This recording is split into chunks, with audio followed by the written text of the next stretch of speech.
All right, the night after, we are live. Canelo Alvarez versus Gennady Golovkin. Wanted to do another follow-up video, post-fight part two, because I promised you guys a follow-up. Being that I didn't score the fight on first watch, I just wanted to sit back and enjoy it. I knew it would be an awesome fight, a hell of a fight, so I just wanted to sit back with my beer, with some good friends, and enjoy the fight. Um, but I just watched the fight a second time, as I said I would, and scored it as I said I would. And here's the follow-up video that I promised. I scored the fight 115, 113 for Golovkin. Um, that being said, I have no issue with the result of the fight being a draw. 115, 113 for Golovkin and 114, 114 for Canelo. I feel are good scores. I think they're fair scores. The 118, 110 obviously is the one that I had an issue with, as should everybody. And as I said in the video last night, Adelaide Bird should never judge a boxing match ever again in her life. But let's stay away from that in this video and just focus on these fighters. It was a hell of a fight. And throughout the 12 rounds, not only in the fight, but round by round, these guys were every bit each other's equal. Neither guy completely outclassed the other in each round, round by round. I mean, they were right there, what and what, which makes it a little tough to score. And it all depends on, I mean, scoring can be very subjective, so it all depends on what you like. To me, I like the guy who makes the fight. I like the aggressor. And Golovkin, especially throughout the middle rounds, was the effective aggressor here. And that being said, Canelo was still doing some good work between round 6 and 10. He was still landing some flush shots. And I misread Canelo and some of the stuff he did on first watch. Admittedly, I thought he was having stamina issues, but now I see that he made an adjustment. Was it the right adjustment? I don't know, but he made an adjustment and started circling, backpedaling a lot, and looking for the counter shots. Because I think that's the way he felt he had to fight for survival. It's tough. It's easier said than done to hold your ground against Golovkin in the middle of the ring and push him back. Easier said than done when he's, I mean, he's a Terminator. He's coming to kill. So he made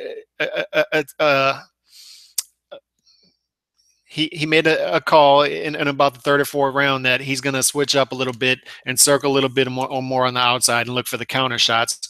And I don't think it had to do with stamina. On first watch, I thought it had to do with stamina, and he's backing up a lot. But when you saw him in the 11th and 12th round, he still had a lot left in the tank and stepped on the gas and fought a hell of a fight late in the fight. So good fight from both guys. I just felt like Golovkin was slightly the better man. That being said, Canelo was right there, and I felt it was a fair decision. I have no issue with the draw. I thought Golovkin won the fight on my scorecard. That's how I saw it. I think that's how most people saw it. Everybody, a lot of people I saw had at 116, 112 for Golovkin. Some had at 115, 113. You had some people scored a draw.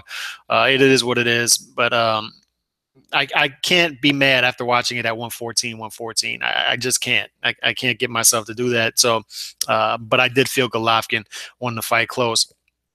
And I touched on the stamina. Stamina didn't come into play for Canelo in this fight. I thought it would, but it didn't. So props to him for that. And I wanted to touch on defense too. Defense in this fight from both fighters was really good. I mean, I think people can mistake these guys getting hit for bad defense. It wasn't. Canelo was rolling with a lot of Golovkin shots off the ropes. He was doing some great defense off the ropes and counterpunching. You saw him slip to the left when it seemed like almost every time Golovkin would throw that right hand, that right hook, when Canelo was on the ropes, Canelo would roll to the left, roll off that punch, and get out of there. He just did some really good defense. That counter uppercut was beautiful, a thing of beauty. Even Golovkin did it. I think it was the 9th or 10th round, maybe a little earlier, where he did this thing where he stepped to the left and he threw some weird angled uppercut and landed flush on Canelo. They were just doing a great job of back and forth, and it was a back and forth fight. And just a thing of beauty to watch. But Canelo's counterpunching, and I'm going to touch on another video on the narrative coming into this fight and what we saw at this fight, if the narrative coming into this fight was correct. But one thing I'll say, Canelo is improved. I mean, that is very much true, and you saw it in this fight. He's got a hell of a chin. He fills out 160 nicely. He looks strong in this fight. His stamina looked good. His stamina has improved.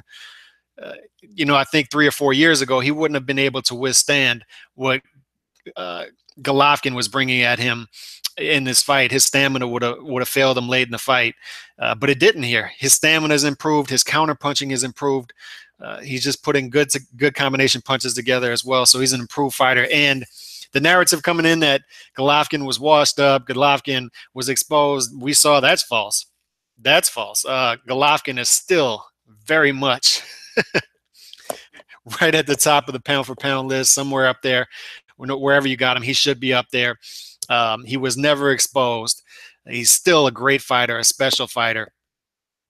He just comes forward and looks for the kill, an offensive machine, and he showed good defense in this fight as well. Canelo was missing with some shots. Golovkin was slipping a lot of shots on the outside. His jab was great.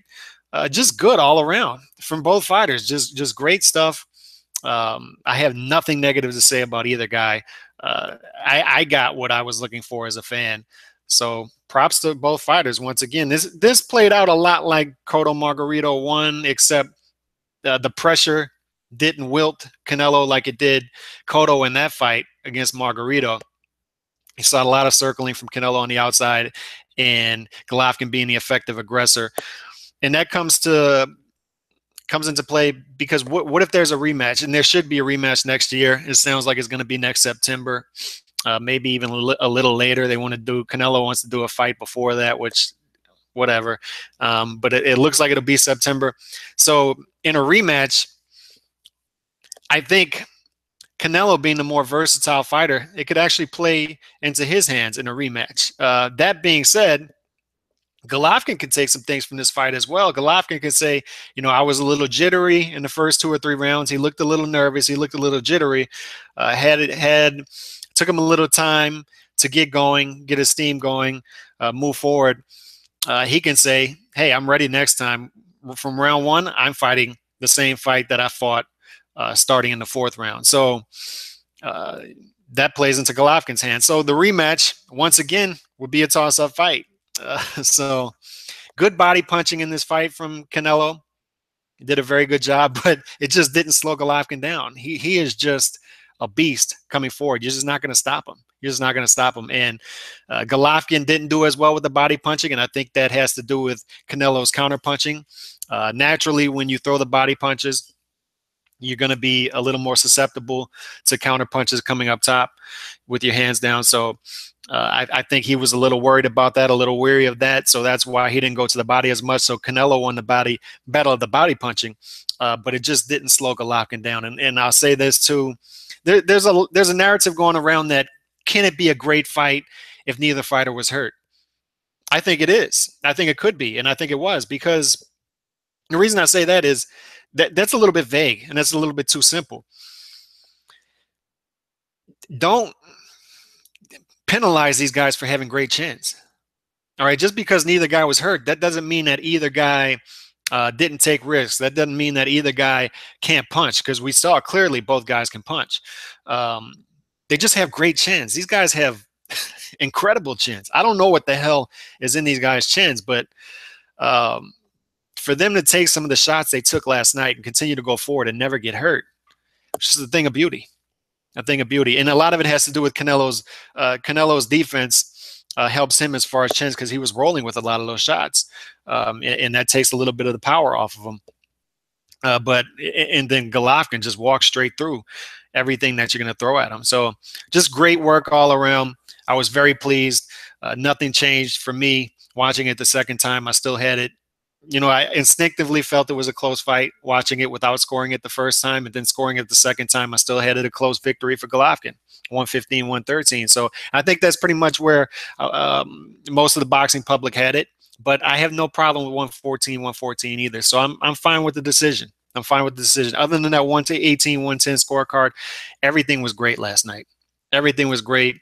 Everything was as expected. A great fight between two awesome and special fighters. So props to them for giving us what boxing fans deserve. And hopefully we see it again next year. I'm out. Peace.